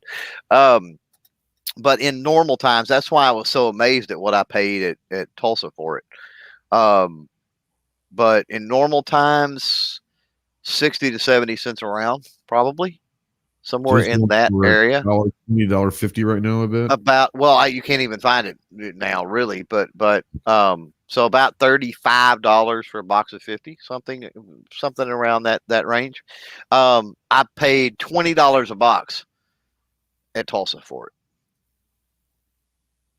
So a box of 20 or a box of 50? 50. For $20? Yeah, I bought 2 boxes for $20 a box in Tulsa. Yes, cheaper than you can get it. Yeah, cheaper than you can get it even in normal times. Why do you think I bought them? And why do you think I was so blown away? I'm like, no, they want 60. No. This was an ammunition guy. So yeah, but he wasn't raking people over the coals. So interesting, huh? So let me ask you a question. Bucks, he was out there. I don't know if he's still out there now, but Buck sends me a text a few days ago. This is probably like last Thursday or Friday, somewhere in there. He built his 300 blackout, and he said, "Hey, have you ever heard of Royal Ammo online?" Yeah, he said, "We got 300 blackout for $8.95 a box." He sent me that text as well, and I'm like, "Nope, never heard of him." And he couldn't find an address, a telephone number, and I could not find anyone online that says it's a scam, to be fair. Right. There's a lot of those out there, though. I know. It's crazy. I said, well, for $8.95 a box, and I said it's almost worth it to just order a box. Mm-hmm. And if it never shows up, it's $9. If it does show up, then you go and order whatever they have in stock, Mm-hmm. So he goes and orders a box of it, and it says they do not ship without being $100 of a they won't ship unless you spend $100 with them. Yeah, no. Well, that sounds like a red flag. Now, I get the free shipping or something over a certain amount. Free shipping, but they won't ship, period. Yeah, that's what I'm saying. I get, if you spend $99 or if you spend $2.99 or whatever, you get free shipping. I get that. Absolutely. I get that. A minimum order, that's a red flag to me. I'm not doing it. That's what I said. For one box, and if it doesn't, and it's a scam, it doesn't show up, you spent $9, lesson learned. Right. And if it does show up, I'm going to buy every box they have at $9, but it was like, no, won't ship without being $100. So Defense Dad says he was able to get 100 rounds of 45 ACP today for $54, 22 a box. So he didn't think that was bad. Wish he could have gotten more. That's not bad at all. That's not bad. That's better than even normal times. Yeah. I sold some a few months back. I found that I had 1,000 rounds of 45 ACP in 10 boxes of 100 round boxes. And I just did a quick search online, went with Midway USA. Of course, it was out of stock, but it was $74.99 a box, I think. And so I threw them up on a forum a few boxes. Wasn't going to get rid of all of them, but I thought I'll turn loose of some. I was looking at buying this Buck Mark and a couple other things, and I thought, well, I'll do that if somebody needs it. I'm not looking to rake anybody over coals at $100 a box or $150 a box. If Midway's got them, then I think that's a fair asking price, and people can negotiate, right? It's kind of what I figured. Sure. And people message, my good Lord, I got 80 billion messages over that, and people could not believe. They're like, man, it was so cheap. Why is it so cheap, man? And I'm like, hey, I just looked on, I looked online. That's what Midway said it was going for, and that was that was $75 a hundred. So $54 a hundred is there's no doubt. It's a great buy. Absolutely. Weston out there says, what do y'all think of the Remington ammo coming online? Here's the thing. They've been online since January. It's only about an hour and 15 minutes from me. Right. But what they've had to do in the first 3 months, the first quarter of the year, was catch up on contract orders that were kind of debunked because of the shutdown last year. So they were catching up. They've been going strong since January, but they had to catch up on some contracted orders that they needed to do. They're just now coming in the public. So yeah, it's already starting to hit. And what I do like what Vista's doing, which I respect. I didn't say I like, but I respect what Vista's doing. They're keep calling it Remington, Yeah. And instead of calling it Federal or whatever, it's Remington. Why would they not? They already own Federal, CCI, American Eagle, Blazer. Why would they not keep it Remington, right? Well, and I just assumed that it'd probably fall under one of the federal flags or whatever. But I am glad that the Remington name isn't leaving the market. Yeah. I respect that. But yeah, do I think it's going to? Do I think it's going to help? Absolutely, it's going to help because they're running 24/7 right now. They've hired a shit ton of people, and they are running 24/7. So yes, will that help? It will help the supply. What needs to stop happening are motherfuckers out there hoarding this shit. I'd say hoard. I don't care about. I don't even care about hoarding. If you're keeping it, people buying it, and then turning it right back around and selling it for high ass fucking prices. Yeah, those motherfuckers are the problem. Yeah, I don't got a problem if you're buying it and you're stocking it up down in your bunker or whatever, man, more power to you. I don't even got a problem with that. But when you're going out and buying it, and I know people that are doing this, they're in a line, 6 o'clock in the morning, whatever it is, with 10 friends at 6:30 in the morning. They're sitting in the car taking pictures and posting it online for sale for 5 times the price or whatever. And it's like, stop it, people. For $15 a box with 9mm, and they're selling it for $50. Well, and they're going in groups. They're going in groups. They got 10 buddies, and then they're splitting the they're buying a pallet up in no time. Yeah, and then they're all going out. One guy is selling it and splitting the money they're basically splitting it with everybody else. So it's it's horrible.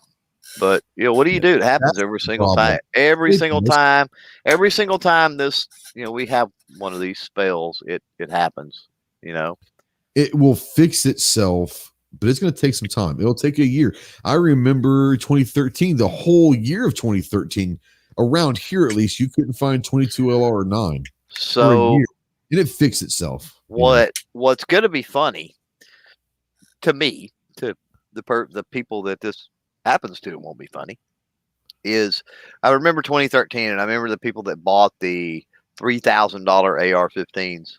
Sure. And then their baby needed diapers a year later or whatever it was, their newborn or whatever, and they went to sell that $3,000 AR-15, and they found out real quick that it's worth about $600, which, I mean, they got to buy $600 worth of diapers, and so that's more important, I guess, than getting your money back at the end of the day. But it's still sad that you made a really bad investment like that. So what gets me this go around, it won't be AR-15s. What it'll be this go around is the people that bought ammo from the scalpers to stack up.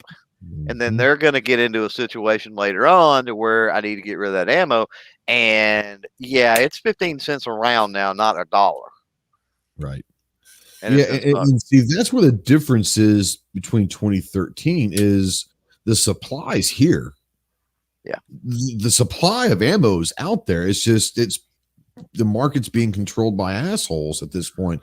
2013, the supply just wasn't there. Like they couldn't get ammo, the big box stores are getting the ammo, but you got people that know the delivery times and cycles that when the ammo, it's Tuesday and Thursday every week or whenever it is, and they know. And like you said, they're up there at 6 o'clock in the morning just waiting for that in there, and it's gone. Yep. And it's sad. That's the difference between now and 2013, but it will fix itself. And sounds bad, but you want to know how to fix it? It sounds bad. Don't buy that shit from them. Yep. Because eventually, if you don't buy it from them, they'll have to naturally stop dropping prices to where people will buy it. So, but people get the problem is people get so scared and afraid. And I'll give you an example. Somebody in the chat earlier said Jared Guns and Gadgets was live talking about some leaked documents from the ATF. And so he's over there, and I'm sure he's winding a bunch of people up. But here's the thing. So the ATF can't change rules in the middle of the night in the dark in a smoky room. They have to publish that stuff in the Federal Register and give a comment period and time for all that to go through. So you're going to know. You're going to know when you're going to have plenty of heads up that something's coming down the pipe before it comes down the pipe. So this deal where you've got to run out all of a sudden and it doesn't matter what you got to pay. I got to get a bunch of it because, why? Like, really?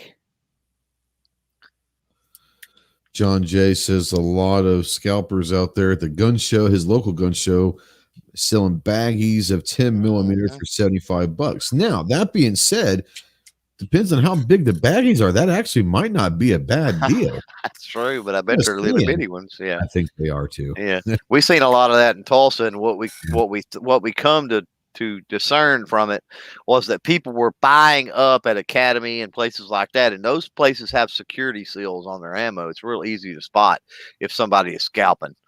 And what they did was they were buying it like that and then putting it in baggies. That's correct. That way it didn't quite look so bad. Yeah.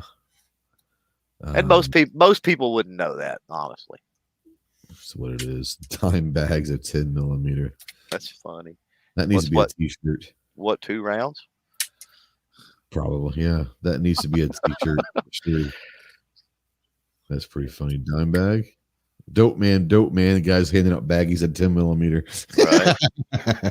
All right.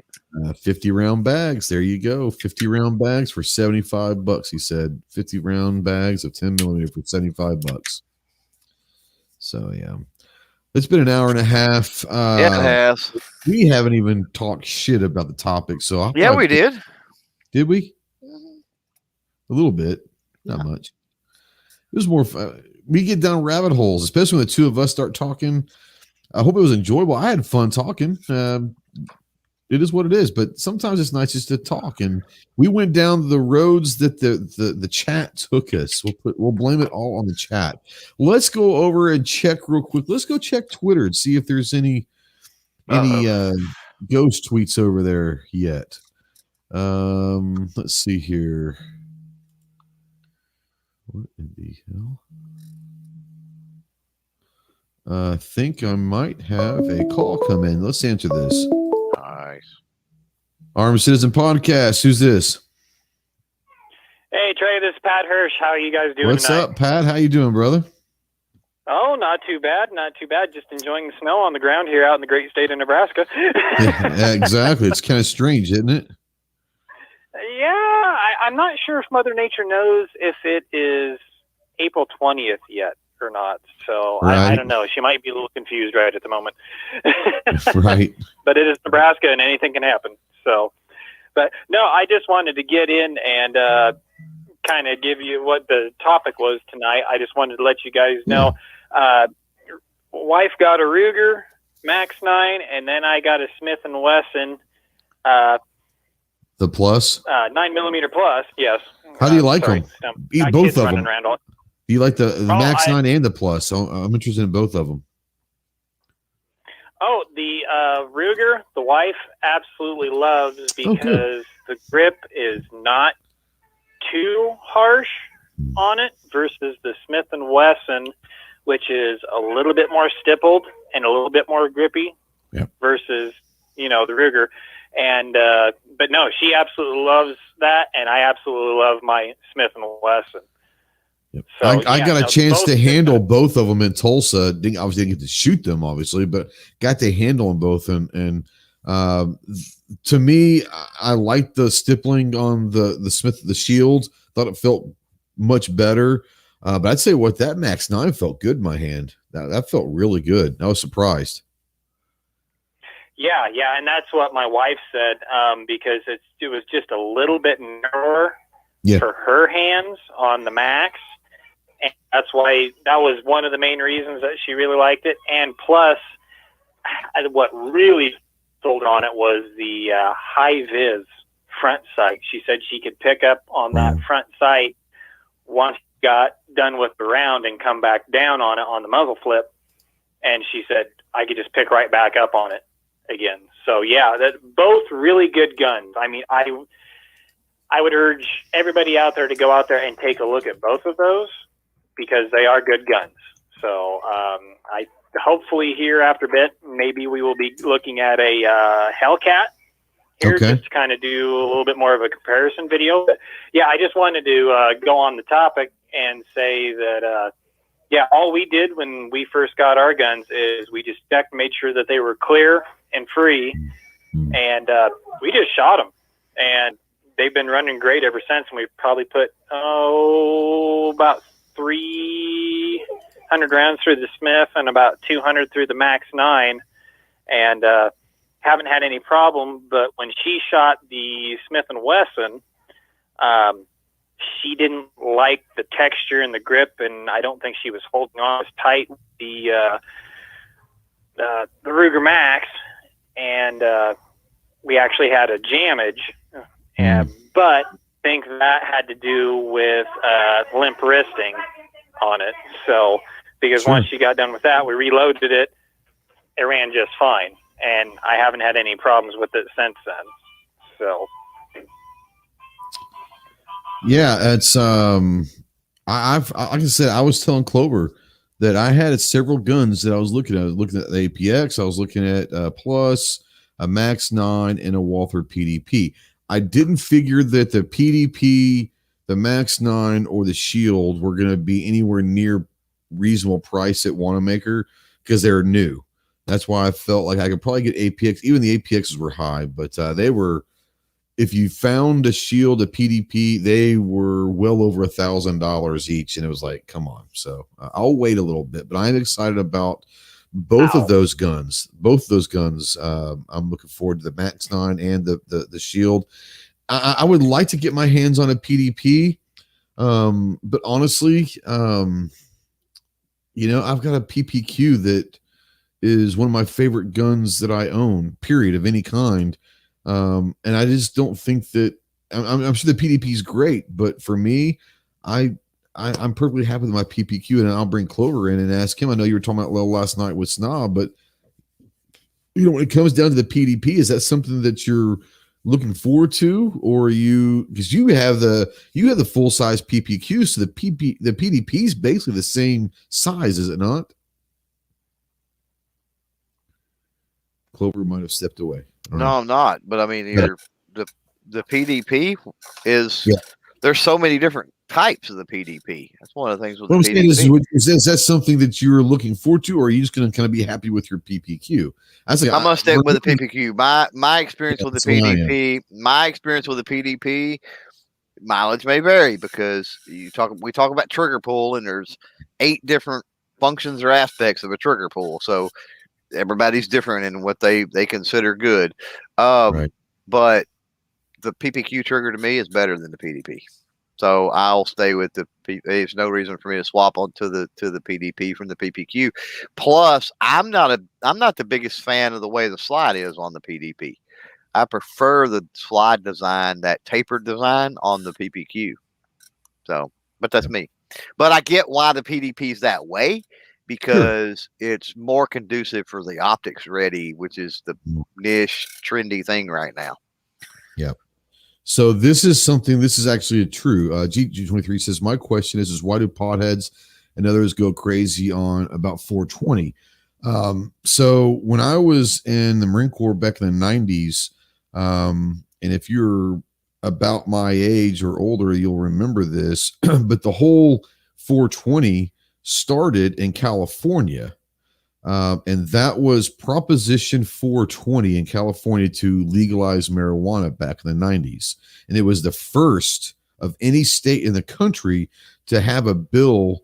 Obviously, it did not go through, but it was Proposition 420. That's where the 420 came about, was Proposition 420, that they were trying to be the first state to legalize marijuana. And I don't think it went through, obviously, but that's where the whole 420 comes with pot, is back in the 90s, Proposition 420. So, and people don't put a lot of thought to the last part of his thing about it being the birthday of a horrible person or something. People don't put a lot of thought into things. I mean, think about, for example, Moms Demand Action. Seriously? You named an organization that? Seriously? Yeah. Right. So so depends on the mom. I mean, the action can be fun. This is true. Like Stacy's mom. Stacy's mom had it going on. Who was that? Kathy Ireland? No. It wasn't Kathy Ireland. It was she was married to Rod Stewart. Rod Stewart's chick. Yeah. Oh man. I'm drawing a blank. Yeah. I don't remember. Dang it. Yeah. I should know. I should know that name. Somebody out there in the chat knows. They'll put it up in a minute. Let's go to the Google Booble. Rod Stewart wife, Rachel Hunter. There you go. Ooh. There you go. Yeah, baby. Oh yeah. Yep. Yeah. Awesome. Yeah. You were saying about the price on the guns there. I actually got mine at a local gun shop up here in Nebraska, which is probably about an hour and a half away from me. I picked mine up with tax in Nebraska for about $560 on both. Really? Yeah, they were about $1,000. I think one was $899. I want to say that was the Shield was $899. The Max 9 was like $975, or Walther was like $900. So they're all around $1,000, and he was like, "Come on!" Right. What's probably happened is they probably bought them for $599, and they were trying to sell them make some money off of it. But oh my god, it was a lot of money. Yeah, it's bad. It was bad. I don't got a problem with making money. It's the no problem. So here's my thing. Going back to the ammo and the scalpers, what I call vultures. I don't have a problem with this. It'd be interesting to see where other people fall, because we don't all have the capability to show up at Academy or Walmart or Bass Pro or whatever at 6 o'clock in the morning or 6:30 in the morning and wait around, right? There are people that are retired. They have the freedom to be able to do that. Here's what I don't have a problem with. I would not have a problem with somebody going into Bass Pro. They buy, let's say theoretically, they've got 3 boxes of 9mm there they can get, right? Going directly out in the parking lot and marking it up, say $5 a box. For the convenience of, I did not have to stand in line. They're outgassed. They're out a little bit of time. I totally get that. They're getting that back, compensation for that. No problem whatsoever. I don't have a problem.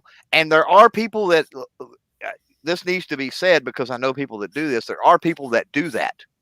They're charging a very nominal fee because to them it's fun, and they're able to help the community out. They're able to help other guys out by doing that, by being able to go every morning, and they go and get their donuts and coffee anyway in the morning, and they're out and about. So they pay for their gas or whatever. Right. No problem with that. Not that big a deal. So that pays for their coffee and donuts in the morning, and maybe the gas they spend. Right. And they're actually helping the community out. They're helping other guys out. And I don't mind that. I don't want to confuse those guys with the guys that are charging 5 times the price. Right. Yeah. The guy that buys them for 15, selling for 20, I'm good. It's the guy they're buying for 15 and selling them for 75. Don't have time for that. Yeah. That's ridiculous. Right. Yeah. Actually, I've got a little story on that. There is a retired farmer just south of the border of me down here in Kansas, and he became a FFL, and he gets in a lot of ammo. And, you know, when he gets it in, he's going that 2-3 o'clock in the morning when they update their websites and stuff in the morning, and he's going on there and he's getting some of the best prices, and he's getting in a lot of it. So he's actually getting some discounts on some of this stuff. Right. But he's not jacking the price up so dang hard, just like what Clover was saying, that it's unobtainable for everybody else. Because, you know, a guy like me, I'm a farmer rancher. I don't have time to go to a sporting goods store or an outlet or somewhere to get that ammo whenever the truck unloads and puts it out there. So he's actually doing the guys in Nebraska and Kansas a service, you know, just by getting it in bulk, and he's getting a lot of it, trust me. And he may only be raising the price like, you know, $2-3 a box. Mm-hmm. And that's kind of his hobby now. He's retired, you know, he's down in his basement. He's got, you know, firearms and ammo and stuff like that. But I think that's great, because it's for guys like me where I just can't go stand in line and wait to go get that stuff. It's the other guys that take it, double the freaking price, and everybody else is buying it, and that's just sending everything through the freaking roof. So that's my 2 cents on it anyway. Absolutely. Hold on. I want to do this. Should have done that earlier on the phone. Pat Hirsch. There you go. So take that off now. But yeah, I'm going to have that on there for people to call. I can put their names in there real quick, you know, try to give you a little shout out. Because people might be listening or watching this and they're like, well, who the hell's talking? You know? Right? Who's this mysterious voice in the background? Right. So Stephen Elder, you ain't right, bro. But I'll go to that. Elder says that he's going to start his own gentleman's club called Glock Girls. They're going to wear skimpy tactical gear only. He's already got some stage names with Beretta Betty, Remington Rhonda, Winchester Wendy. I'll tell you what, if you want some really good stories involving Glock and strippers, read Glock, Rise of America's Gun. Read it. Read the book. It's an excellent read. It will give you tons of insight. Might even give you a totally different perspective on Glock and a different appreciation for Glock in many different ways. But yeah, strippers and Glock, yeah, that's kind of synonymous, especially back in the late 80s. Back in the 80s, yeah. And I think that if you're a Glock hater, you should be required to read that book before you say you hate Glocks. I think so. Yeah. Right.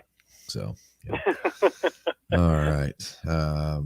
Well, Pat, I appreciate you calling in. Everything else good? You got anything else you want to talk about? You got an open mic, man.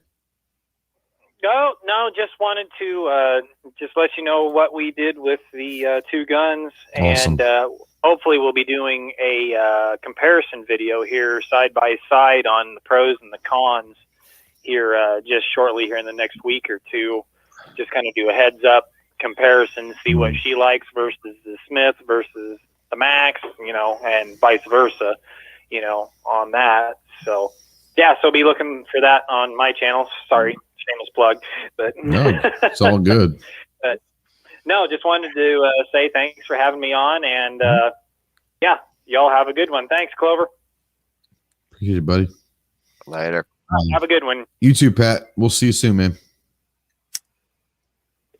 That was Pat Hirsch, so go check his channel out and all of that.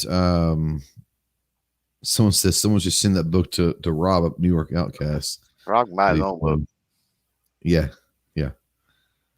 Anyway, so yeah, a couple hours into this, we had a good chat. I know you got some podcasts coming up and all sorts of stuff. You want to tell people what you got coming up? Because I know you're gonna be pretty busy the next week or so.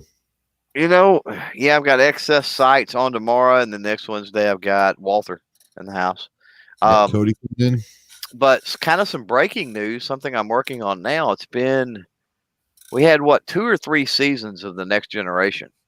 And then COVID hit, and there was just all sorts of other weird things going on. I've been approached by a shooting sports organization, and may be starting to work out some details to, I don't know if to indefinitely, start that back up or not, but at least get another season Right. done. That'd be awesome.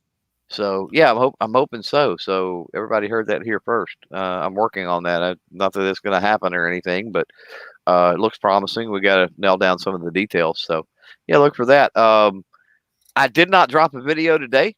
Why? Because I don't always, but quite often I forget. But yeah, here shortly I'll probably drop the last one from Wanamaker, and then we'll be back to regularly scheduled programming on the channel. We had a podcast today, so that counts as your content for the day too. So. I guess, but I try to drop stuff fairly regular. But Tuesday, it's just I don't know what it is about Tuesday. It's like I can't get on the ball with stuff. I forget crap way too often. So, but Tuesday might be your hump day. It's just one of those weird days. But anyway, yeah, here shortly there will be like I said, the last of the Wanamaker videos will drop. If you didn't catch the last one I released on the antique ammo, check that out. Some pretty cool old school ammunition there. So yeah, that's all I have, quite honestly. Maybe some more interesting news next week I can talk about. Definitely if you're in Texas, give that Senator Sigler and Dan Patrick a call and get on their rear ends, and your senators, and let's keep the pressure on them to get constitutional carry onto the HB 1927 onto the Senate floor. That's the hurdle right now. The hurdle is not will it pass or who cares about that. Right now we've got to get it to the floor. And so let's keep the pressure on, because from what I'm hearing, they're under a lot of pressure right now, which is great. Let's keep it on. So yeah. I'll probably be doing a video in the next couple weeks. I don't want to do once there's just 3 or 4 bills that are going through right now, and once they're all signed or whatever, I'll do a kind of a big one here in Arkansas. But really excited about Arkansas right now. Really, really awesome stuff. At least the sentiment and the message being sent from our state is pretty awesome. And there's a lot of states, especially in this part of the country, that are doing the same. So I know that Tennessee's got, I think they got permitless carry starting here in July or something.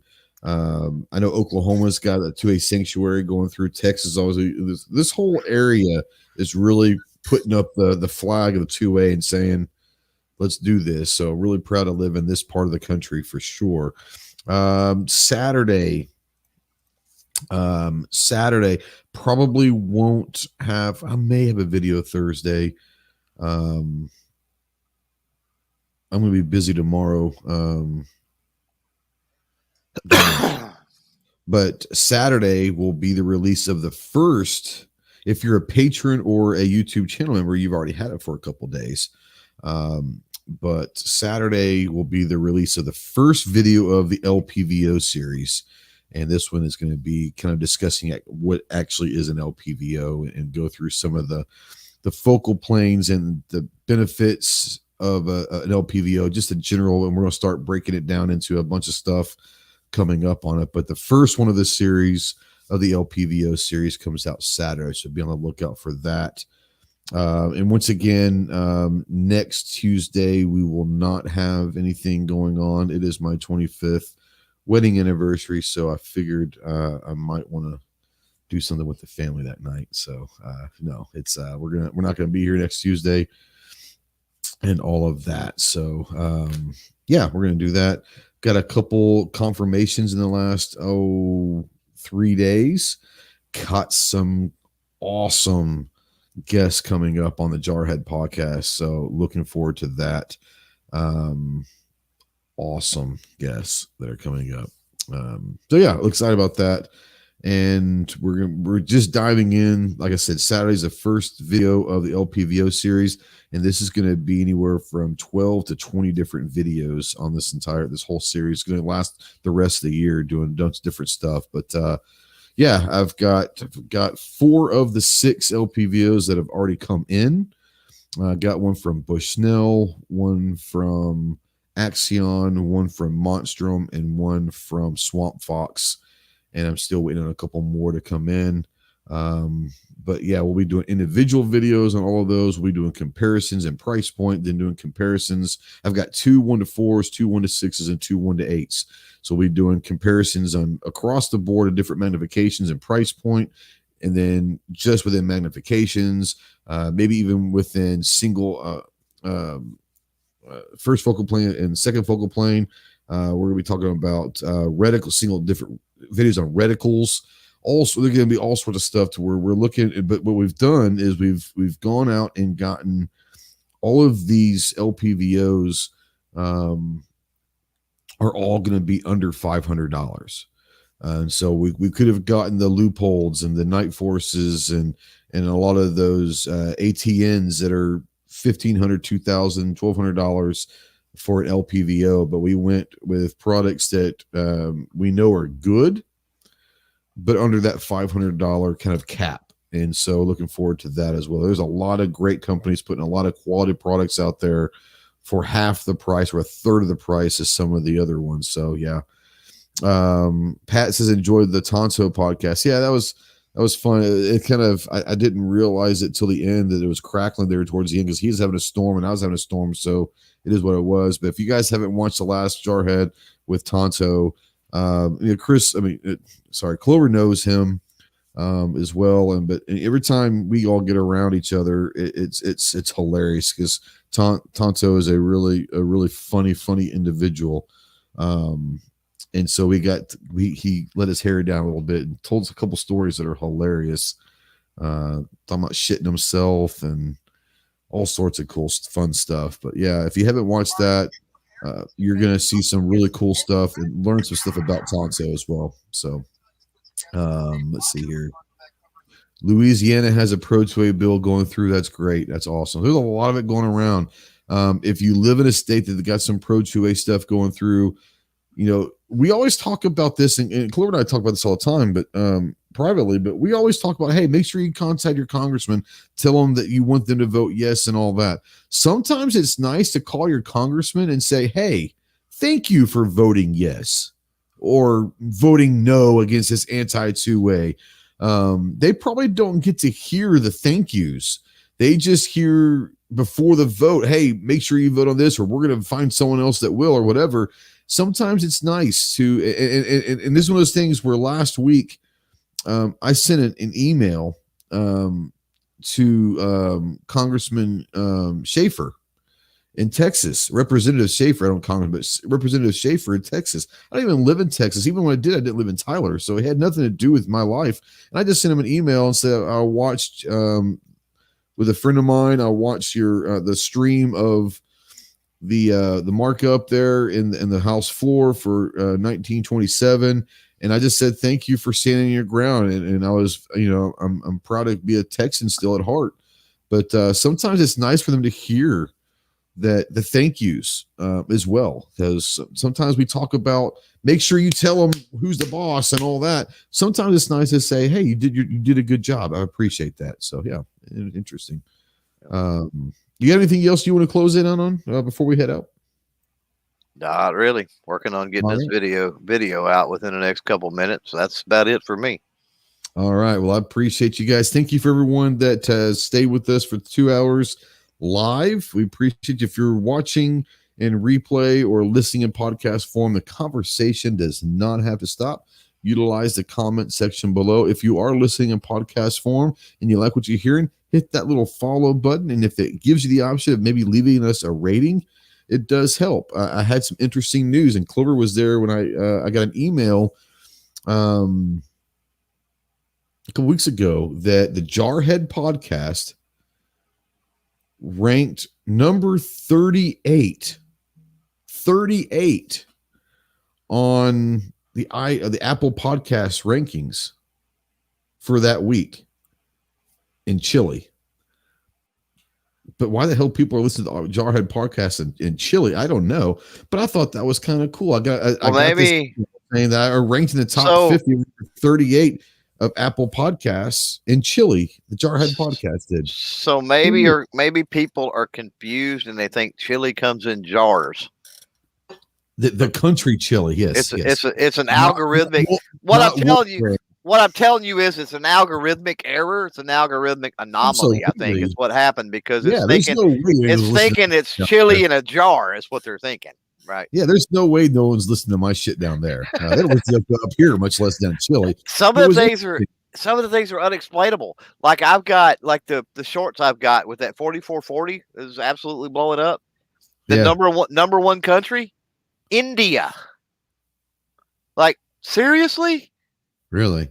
Yeah. It's like apparently a new Birdie 4440 single action revolver is the bee's knees in India, I guess. I don't know. I don't get it.